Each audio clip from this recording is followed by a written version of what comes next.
মোটামুটি ঠান্ডাটা পড়তেই চলেছি মায়ের কাছে। আর প্রতি বছর এই সময় আমাদের একটু আধটু মায়ের কাছে যাওয়া হয়। এই সময় যদি না যেতে পারি না, মনটা ভীষণ খারাপ লাগে। এখন আমি পৌঁছে গেছি চাঁদপাড়াতে, আর এখানে কালী মন্দিরে মা আর মিষ্টিমাকে বসিয়ে রেখে বোন চলে গেছে বাজার করতে। মা তো বেশ কয়েকদিন বাড়িতে ছিল না, তাই বাজার হাট কিছুই নেই। বিশেষ করে আমাদের ওখানে হাট ছাড়া তেমন কিছু পাওয়া যায় না, তাই বোন চলে গেছে, আর আমিও ব্যাগ নিয়ে বেরিয়ে পড়েছি। মা বাড়ি থেকে আসার সময় সবজি নিয়ে আসে, তাই ব্যাগগুলো সবসময় আমাদের বাড়িতে একটা করে থাকে। মায়ের ওষুধ কেনার ছিল, সেটাই বোন নিয়ে আসলো, আর তার সঙ্গে কিছুটা বাজার করেও নিয়ে এসছে।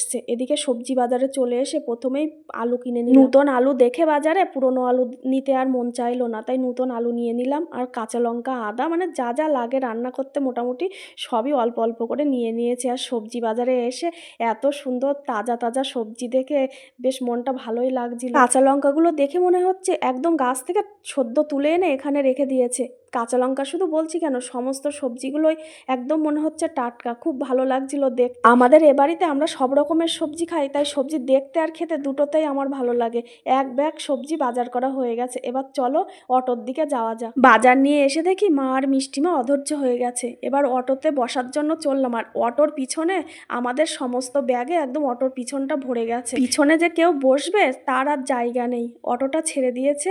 চলো এবার দিদুন বাড়ি যাচ্ছে বলে মিষ্টিমা তো খুবই খুশি। প্রতি বছর আমরা এই সময়টা দুপক্ষই অপেক্ষা করে থাকি কখন পরীক্ষাটা শেষ হবে।